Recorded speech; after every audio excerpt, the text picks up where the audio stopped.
اعوذ باللہ من الشیطان الرجیم بسم اللہ الرحمن الرحیم توکلت علی الحی الذی لا یموت افوض امری الی اللہ ان اللہ بصیر بالعباد وما توفیقی الا باللہ۔ بحث جو ہے میرے آقا جان ہماری اس میں چل رہی تھی کہ وہ ادوات جازمہ جو دو فعلوں کو جزم دیتے ہیں کتنے ہیں؟ تو جواب یہ تھا کہ 12 ہیں، جو مثلاً ان اذ ما من ما تا آخر 12 تھے جو دو فعلوں کو جزم دی، گزشتہ درس میں تفصیلاً بیان ہو گیا۔ لیکن اسی 10ویں سوال کا آگے فوائد ہیں، 2 فوائد بیان کیے جا رہے ہیں۔ اسی 10ویں سوال کے آگے 2 فوائد ہیں جن کو ہم ابھی آپ کی خدمت میں پیش کرنا چاہتے ہیں۔ پہلا فائدہ یہ ہے آقا جان کہ وہ ادوات جازمہ جو دو فعلوں کو جزم دیتے ہیں، ٹھیک ہے، جب ان کے بعد ادوات جازمہ کے بعد ما آ جائے، ما زائدہ آ جاتا ہے تو اس کی 2 قسمیں ہیں۔ ادوات جازمہ جو دو فعلوں کو جزم دیتے ہیں، جب ان ادوات کے بعد ما زائدہ آتا ہے تو اس کی مصنف فرما رہے ہیں 2 قسمیں بنتی ہیں، ٹھیک ہے۔ لیکن جب عبارت کی طرف ہم جاتے ہیں، اندر سے جب عبارتیں ہیں، ٹھیک ہے، تو وہ جناب علی تقریباً 4 قسمیں بن جاتی ہیں میرے آقا جان، ٹھیک ہے۔ یعنی وہ مصنف نے بھی ظاہری طور پہ تو نوعان کہا ہے، لیکن جب عبارت سے وہ مطلب باہر نکالتے ہیں نا تو وہ بیان ہو جاتی ہیں 4، ٹھیک ہے۔ اب کیا کہیں گے؟ شک میں پڑے رہو گے کہ کتاب والا 2 کہتا ہے، اختر جو ہے نا کہتے ہیں 4 ہیں۔ نہیں، شک چک کی بات نہیں ہے، سمجھنے کے لیے حقیر فقیر سراپہ تقصیر کہہ رہا ہے کہ 4 کہہ سکتے ہیں وہ ادوات جازمہ، ٹھیک ہے، جن کے بعد مائے زائدہ آتا ہے تو اس کی 4 صورتیں بنتی ہیں۔ کتاب میں 2 لکھی ہوئی ہیں اور ان سے بھی پھر 4 صورتیں باہری نکالی جا سکتی ہیں، ٹھیک ہے۔ توجہ کریں آقا جان، وہ ادوات جازمہ جن کے بعد ان آتا ہے، ٹھیک ہے۔ پہلی صورت تو یہ ہے، ٹھیک ہے، پہلی قسم یہ ہے کہ جو جزم نہیں دیتے مگر یہ کہ بعد میں ادوات جازمہ کے بعد کیا ہے؟ ما ملا ہوا ہو، ما ملا ہوا ہوگا تو یہ جزم دیتے ہیں۔ پہلی صورت یہ ہو گئی، وہ کیا ہے سو ہے، اذ ہے، پہلی یہ ہو گئی۔ دوسری صورت آقا جان یہ ہے ادوات جازمہ کی کہ جن میں دونوں امر جائز ہیں، ٹھیک ہے۔ یعنی کیا مطلب؟ یعنی ما کے ساتھ بھی آئے ہیں اور ما کے بغیر بھی، یعنی ما کے ہمراہ بھی آ سکتے ہیں اور ما کے بغیر بھی آئے ہیں۔ وہ کون ہیں جی؟ ان ہے، ایو ہے، متا ہے، ایانہ ہے، اینا ہے، یعنی ان کے ساتھ ما بھی لگ کے آتا ہے اور ما کے بغیر بھی آتے ہیں تو یہ جزم دیتے ہیں، ٹھیک ہے۔ تیسری دیکھو میں نکال رہا ہوں یا نہیں، 3 4 پوری کرنی ہے تزمہ۔ تیسری صورت یہ بنتی ہے کہ جناب علی کیفا کو بھی نا اسی دوسری صورت کے ساتھ ضمیمہ کیا گیا ہے، کیفا کو بھی دوسری صورت کے ساتھ ضمیمہ کیا گیا ہے۔ دوسری صورت کون سی تھی؟ کیفا میں اختلاف ہے نا، تو بعض نے کیا کیا ہے؟ کیفا کو اسی دوسری صورت کے ساتھ ضمیمہ کیا ہے۔ دوسری صورت یعنی ما کے ساتھ آنا اور ما کے بغیر آنا، کیفا یہ تیسری بن گئی۔ اور چوتھی صورت آقا جان یہ ہے کہ ان کے علاوہ جو باقی ادوات ہیں جیسے مثلاً من ہے، ان میں ما وغیرہ ملحق نہیں ہوتا ہے، ٹھیک ہے۔ تو 4 نہ بن گئیں، دوبارہ سننا۔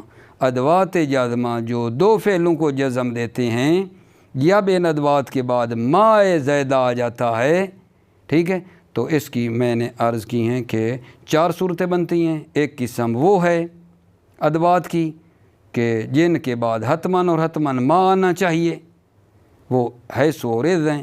اور ایک قسم وہ ہے جن میں دونوں امر جائز ہیں، یعنی ما آ بھی سکتا ہے اور ما کے بغیر بھی آئے ہیں۔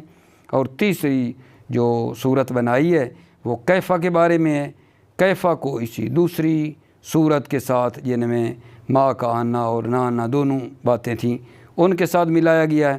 اور چوتھی صورت یہ بنائی ہے کہ باقی ادوات جو ہیں، ٹھیک ہے، جیسے مثلاً من ہے، وہ ما کے بغیر استعمال ہوتے ہیں۔ 4 ہو گئیں، اور ادھر ویسے مصنف نے جو ہے نا 2 کر کے بیان کی ہیں، اندر سے یہ 4 بیان بھی خود ہی کر بھی دی ہیں۔ یہ پہلا فائدہ جی، پڑھ لیتے ہیں۔ فوائد: الادوات الجازمۃ فعلین، الادوات الجازمۃ فعلین اذا وقعت بعدها ما الزائدہ نوعان۔ ادوات جازمہ کو بنا لیں مبتدا، نوعان ہو جائے گی خبر۔ الادوات الجازمۃ فعلین، ادوات جازمہ جو دو فعلوں کو جزم دیتے ہیں، اذا وقعت بعدها ما زائدہ، ما جو ہے نا فاعل وقعت ہے، اذا وقعت بعدها جب ادوات جازمہ کے بعد ما زائدہ واقع ہو تو کتنی قسمیں ہیں؟ نوعان، دو قسمیں ہیں۔ نوع لا یجزم الا مقترنا بہا، ایک قسم وہ ہے لا یجزم جو جزم نہیں دیتے الا مقترنا بہا مگر جب ما کے ساتھ ملے ہوئے ہوں، اور وہ ہوا، اور وہ کیا ہیں؟ حیث و اذ، اور وہ حیث اور اذ ہے۔ وَالنَّوْعٌ يَجُوزُ فِيهِ الْأَمْرَانِ، اور ایک قصہ وہ ہے جس میں دونوں امر جائز ہیں۔ الامران فاعل یجوزو، جس میں دونوں امر جائز ہیں۔ دونوں امر سے کیا مراد ہے؟ یعنی ما کے ساتھ آنا اور ما کے بغیر آنا، اور وہ کون ہیں؟ وہ ہوا، اور وہ ہیں ان، ایو، متا، ایانا، اینا، اینا ما، اینا بھی ٹھیک ہے، اینا ما بھی ٹھیک ہے، متا، متا، ما یہ ٹھیک ہے، مثلا ما کے ساتھ اور ما کے بغیر دونوں ٹھیک ہیں۔ وَتُضَمُّ إِلَيْهَا كَيْفَ عِنْدَ مَنْ يَجْزِمُ بِهَا۔ تُضَمُّ إِلَيْهَا، الیہا کی ضمیر نا اسی دوسری نوع کی طرف جا رہی ہے، یجوز فیہ الامران جو تھا۔ تُضَمُّ إِلَيْهَا كَيْفَ، کیف نائب فاعل تُضَمُّ ہے، کیفا کو اسی دوسری کے ساتھ ضمیمہ کیا گیا ہے۔ عند من یجزم بہا، اس کی نظر میں جو کیفا کے ذریعے سے جزم دیتا ہے، یعنی کہتا ہے جو کیفا جزم دیتا ہے تو وہ یہ بھی کہتا ہے کہ کیفا کے ساتھ جو ہے ما لگ جائے تو بھی ٹھیک ہے۔ تضم الیہا کیفا، کیفا کو اسی دوسری نوع کے ساتھ ضمیمہ کیا گیا ہے۔ عند من یجزم بہا، جو کیفا کے ذریعے سے جزم دیتا ہے۔ واما باقی الادوات، اما جو باقی ادوات ہیں، مثلا من ہے، فلا تلحقہ ما، باقی ادوات جو ہیں فلا تلحقہ ما، تلحقہ باقی ادوات کے ساتھ ما ملحق نہیں ہوتا ہے، باقی ادوات کے ساتھ ما ملحق نہیں ہوتا ہے۔ باقی ادوات آپ سوچ رہے ہیں کیا؟ مثلا من، اما باقی الادوات فلا تلحقہ ما، اما جو باقی ادوات ہیں ان کے ساتھ ما ملحق نہیں ہوتا ہے۔ وَكُلُّهَا أَسْمَاءٌ إِلَّا إِن، تمام کے تمام ادوات جازمہ اسماء، اسماء ہیں، الا ان، سوائے ان کے، فَإِنَّهَا حرف شرط، فَإِنَّهَا یہ جو ان ہے یہ کیا ہے آقا جان؟ یہ حرف شرط ہے، کما علمتا جیسا کہ آپ نے جانا۔ یہ میرے آقا جان یہ اس کا پہلا فائدہ تھا۔ دوسرا جو اس کا فائدہ ہے وہ یہ ہے کہ یہ دو فعل جو ہیں جو ادات شرط کے بعد آتے ہیں، دو فعل، جو پہلا ہوتا ہے نا اس کو شرط کا نام دیا جاتا ہے اور دوسرے کو جواب شرط کا نام دیا جاتا ہے، اور جزا بھی اسے کہا جاتا ہے۔ توجہ فرمائی۔ دوسرا فائدہ کیا ہے آقا جان؟ یہ حروف شرط، ادات شرط کے بعد جو دو فعل واقع ہوتے ہیں ان میں جو پہلا ہوتا ہے اس کو شرط کا نام دیا جاتا ہے اور دوسرے کو جواب کا نام دیا جاتا ہے یا جزا کا نام دیا جاتا ہے۔ ٹھیک ہے، توجہ کرو۔ دوسرا فائدہ، اول الفعلین الواقعین بعد ادوات شرط، ادوات شرط کے بعد دو فعلوں میں سے جو پہلا واقع ہوتا ہے یسمى شرطن، اس کو شرط کا نام دیا جاتا ہے۔ شرطن کیوں پڑھا ہے؟ یسمى کا دوسرا مفعول ہے، ایک اس کے اندر ضمیر ہے، یعنی جو پہلا فعل ہے اس کو شرط کا نام دیا جاتا ہے۔ والثانی یبنى علیہ بے اعتبار کونی مسبباً عنہ و ثانی جو دوسرا فعل ہے یبنا علیہ وہ پہلے فعل پر مبتنی ہوتا ہے، پہلے فعل پر موقوف ہوتا ہے۔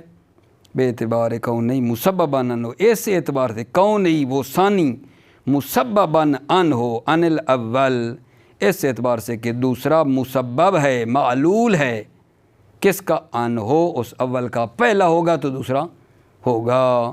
ویسمى جواباً اور اس کا نام رکھا گیا ہے جواب۔ ویقال لہ الجزاء جزاء نائب فاعل ہے یقال، ویقال لہ اور اس جواب کو جزا بھی کہا جاتا ہے ایضاً۔ ایضاً کیوں کہہ رہے ہیں؟ یعنی جس طرح جواب کہتے ہیں اس کو جزا بھی کہا جاتا ہے۔ لترتبہ علیہ کیوں مطلب ہوگا؟ ترتبہ کی ضمیر کہاں جا رہی ہے؟ دوسرا مترتب علیہ اس پہلی پر، کما یترتب الجزاء علی العمل جس طرح جزا مترتب ہے عمل پر، جس طرح جزا مترتب ہے عمل پر۔ تو الحمدللہ سوال نمبر 10 کے جو فوائد 2 تھے وہ تمام ہو گئے، ٹھیک ہے۔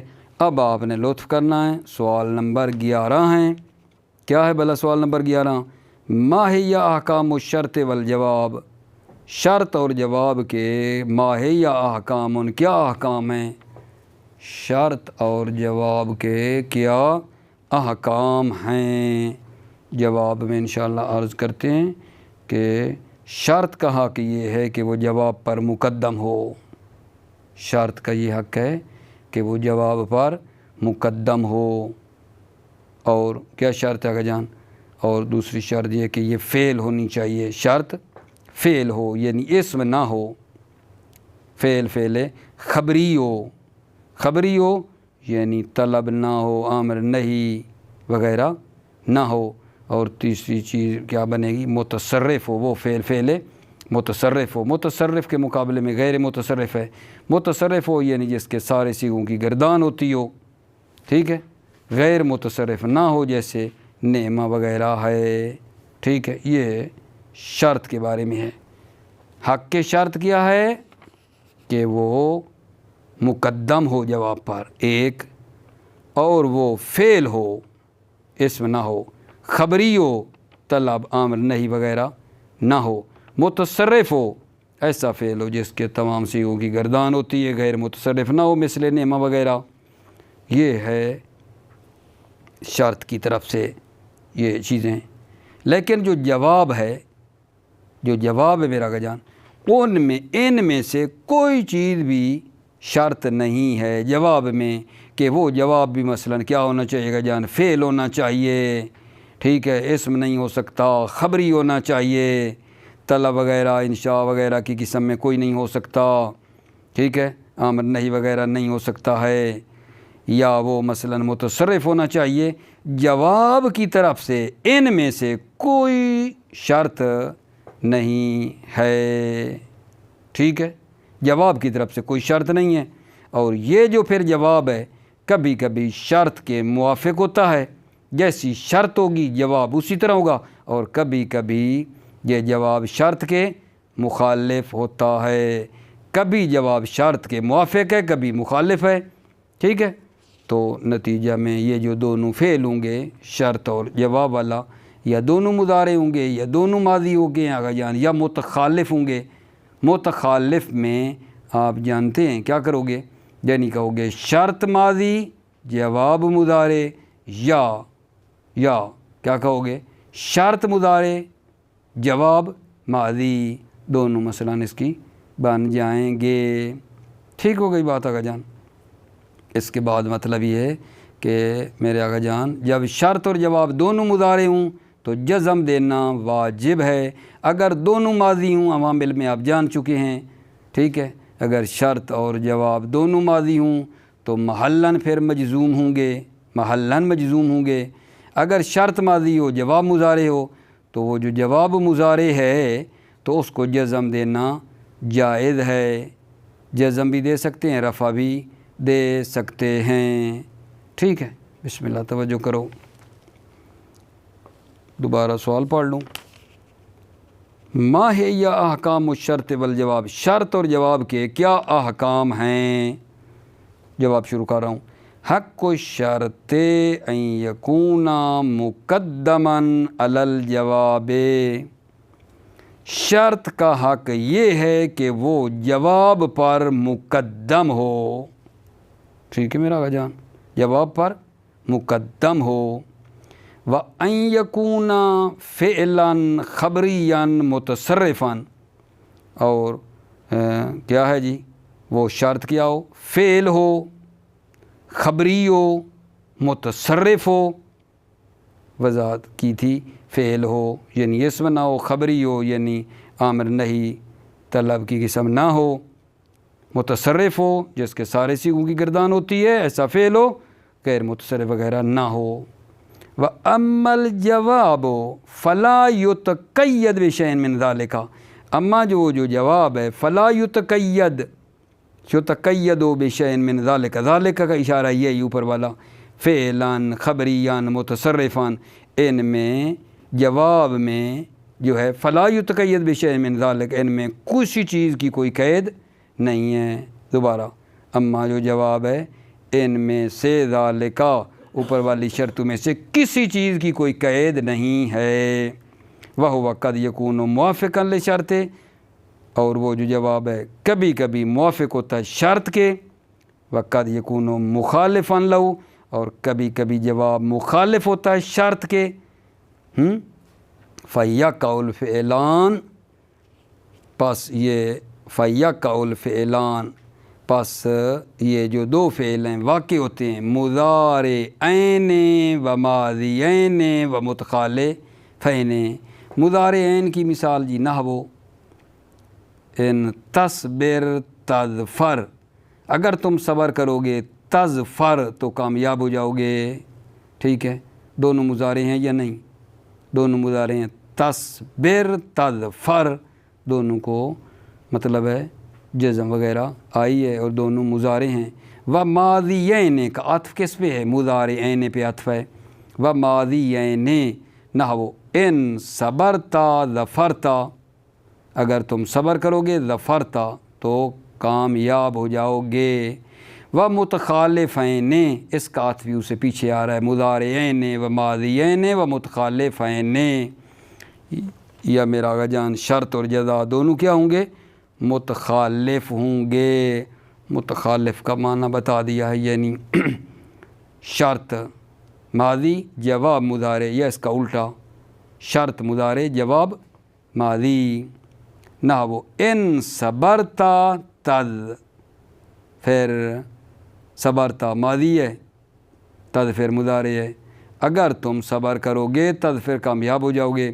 وَإِن تَصْبِرْ ظَفِرْتَ، پہلا مضارع آ گیا، جزا جو ہے اس کی ماضی آ گئی، اگر تم صبر کرو گے کامیاب ہو جاؤ گے۔ اس میں یہ جو حاشیہ نیچے والا اس پہ توجہ کرو، ان وقوع الشرط مضارعا والجواب ماضیا لغۃ ضعیفۃ، شرط کا مضارع آنا، شرط کا مضارع واقع ہونا اور جواب کا ماضی ہونا، یہ ایک لغت ضعیفہ ہے۔ فائدۃ آقا جان، اذا کان الشرط والجواب مضارعین، جب شرط اور جواب مضارع ہوں، واجب جزمہما، تو دونوں کو جزم دینا واجب ہے۔ جزمہما کی ضمیر شرط اور جواب دونوں کو جزم دینا واجب ہے، ٹھیک ہے میرا آقا جان۔ اذا جو شرط ہے، اذا کانا، اذا کا جواب کیا ہے؟ واجبہ، اذا کان الشرط والجواب مضارعین واجب جزمہما، واجبہ جواب اذا ہے، ٹھیک ہے۔ تو یہ شرط اور جوابوں کو آپ کانا کا اسم بنا دیں گے، مضارعین جو ہے کانا کی خبر ہوگی۔ اذا کان الشرط والجواب مضارعین واجب جزمہما، ایک بات۔ وَإِذَا كَانَ مَاضِيَيْنِ كَانَ فِي مَحَلِّ جَزْمٍ، اذا کانا تثنیہ ہے نا، ماضیین کانا کی خبر ہے، ٹھیک ہے۔ اذا کان ماضیین، کون کانا؟ شرط اور جواب، ماضیین جب دونوں ماضی ہوں، کانا فی محل جزم، یہ کانا اذا کا جواب ہے، کانا فی محل جزم، تو شرط اور جواب دونوں محل جزم میں ہیں، محلاً مجزوم ہیں، شرط اور جواب جب ماضی ہے۔ کیوں بھائی محلاً مجزوم ہیں؟ کیا مطلب؟ فعل ماضی چونکہ مبنی ہیں، عامل لفظوں میں عمل نہیں کر پاتا چونکہ وہ مبنی ہیں، ٹھیک ہے؟ اگر مبنی نہ ہوتی، معرب ہوتی، تو پھر لفظوں میں عمل ہوتا۔ ماضی مبنی ہے، محلاً مجزوم ہوگی۔ تیسرا آگا جی، وَإِذَا كَانَ الشَّرْطُ مَاضِيًا وَالْجَوَابُ مُضَارِعًا جَازَ جَزْمُ الْمُضَارِعِ وَرَفْعُهُ وَجُزِمَ الْمَاضِي مَحَلًّا۔ توجہ کرنا، اذا كان الشرط ماضیاً، جب شرط ماضی ہو، والجواب مضارعاً، اور جواب مضارع ہو۔ شرط ماضی ہو، جواب مضارع ہو، کیا ہو جائے گا؟ جاز جزم المضارع ورفعہ، مضارع کو جزم دینا جائز ہے اور رفع دینا بھی جائز ہے۔ یہ جاز اسی اذا کا جواب ہے، مضارع کو جزم دینا بھی جائز ہے اور رفع دینا بھی جائز ہے۔ وجزم الماضی محلاً، ماضی محلاً مجزوم ہوگی، اما رفع المضارع، اما مضارع کو آگا جان جو رفع دیں گے، کیوں دیں گے؟ اما رفع المضارع فعلی انہ خبر لمبتدأ محذوف، مضارع کو رفع دیں گے بنا بر اس کے کہ انہ یہ مضارع خبر ہے لمبتدأ محذوف، مبتدأ محذوف کی خبر ہے، اس لیے مضارع کو رفع دیا جائے گا۔ والجملۃ جواب الشرط، اور وہ جملہ جو ہوگا پورا وہ جواب شرط ہوگا، ٹھیک ہے؟ اب یہاں آخری بات کر رہے ہیں کہ ولا فرق، کوئی فرق نہیں ہے، ان یکون الشرط ماضیا لفظا کما رأیت او معنی کما فی قولک، اس میں یہ بتانے کا غزان فرق نہیں ہے کس بات میں کہ یہ جو ہم نے کہا شرط ماضی ہو، شرط ماضی ہو وہ لفظاً ماضی ہو جیسا کہ ابھی تم نے دیکھا، یا معنن ماضی ہو۔ معنن کا مطلب یہ ہے کہ لم وغیرہ لگا ہوا ہے مضارع پر، تو اس کو لفظی طور پہ تو مضارع ہے لیکن لم نے اس مضارع کو ماضی میں تبدیل کر دیا، اس میں کوئی فرق نہیں ہے۔ ولا فرق ان یکون الشرط ماضیا لفظا، کوئی فرق نہیں ہے شرط ماضی ہو لفظا، صفت ماضیا کی ماضی ہو لفظا کما رأیتا، جیسا کہ آپ نے دیکھا، او معنن، یا شرط ماضی ہو معنن، لفظاً پر عطف ہے، ماضیا لفظا او معنن، یا ماضی ہو معنن کما فی قولک، جیسا آپ کے اس قول میں ہے، ان لم تزرنی اغضب او اغضبو، ان لم تزرنی ماضی ہے یا نہیں؟ شرط ماضی ہے، معنن ہے، لفظاً تو مضارع ہے، ٹھیک ہے؟ اس کا جو جواب ہے وہ اغضب بھی ٹھیک ہے اور اغضبو بھی ٹھیک ہے، یعنی مضارع کو جزم دینا جائز ہے، اغضب بھی اور اغضبو بھی ٹھیک ہے، ٹھیک ہے میرا آقا جان۔ اس کے بعد سوال ایک نیا شروع ہو رہا ہے تو ہم انشاءاللہ اس کو الگ کر لیتے ہیں۔ موفق رہیں، سلامتی ہو آپ کی۔ السلام علیکم ورحمۃ اللہ وبرکاتہ۔